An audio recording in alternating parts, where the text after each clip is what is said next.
Eric Bischoff, Where? WWE Hall of Famer. How Wow. does that sound? Where's that guy? It'll take a while to get used to that, but it's very, very cool. How good did it feel to go out there and accept this honor? It's hard to explain. I've tried I've tried to explain it to people over the last week and a half or 2 weeks.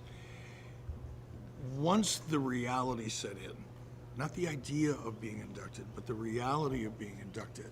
When I talked to Corey on After the Bell, that reality, it was a different feeling than I've ever had, and the outpouring of just so much support from the WWE universe and on my social media and everywhere else.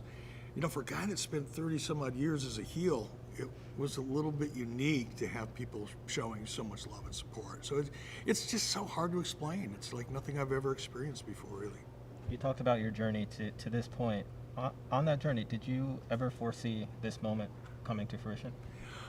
I never really did see myself being a part of the WWE Hall of Fame. I think for a couple of reasons. One is obvious. I spent a long time competing with the WWE in a Monday Night War era that was really, in its own way, from a business perspective, pretty bloody.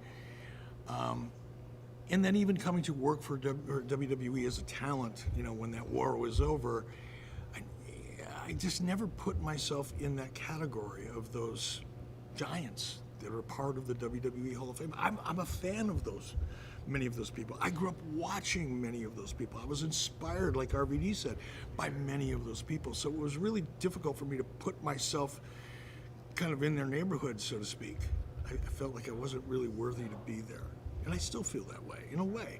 It's kind of like, the imposter syndrome, and I'll get used to it, trust me.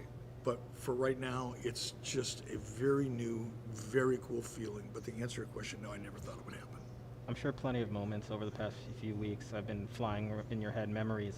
Can you speak to any of those moments that stand out in your mind most from all your years of? That's a really good question, man. The memories that I feel are the most important to me right now aren't those big moments that we just saw in the video package.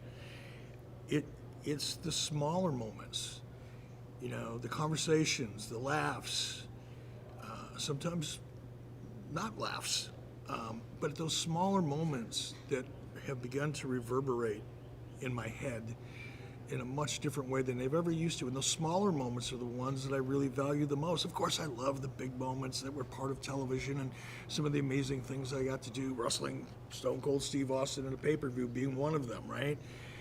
But it's the little moments, man, that I reflect back on now and I value the most. You talked about standing on the shoulders of giants. Can you speak to some of those people that came or that maybe lifted you up or have even reached out to you at this point after you've been inducted now? Well, the phrase that I used, the term that I used was Latin, and it came from Greek mythology. And I think around 1633, Isaac Newton ripped it off and used it to talk about his journey in the world of science. And then Stephen Hawking, of all people, wrote a book called Standing on the Shoulders of Giants.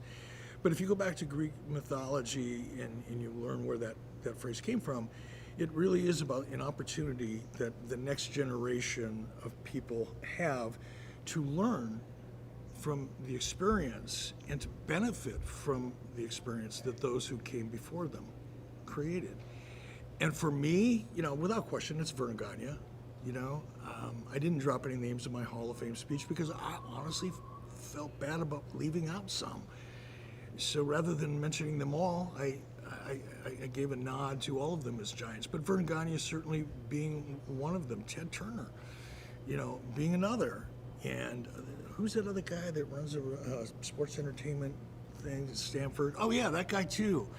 All these people were so important in my journey, and that's really what it is. And I ended my speech with, the best is still to come, because I believe that. The best is still to come for everybody that's a fan of WWE, for everybody in the WWE universe, for the talent that is yet to become WWE talent, that are still maybe 12, 13, 14, 15 years old.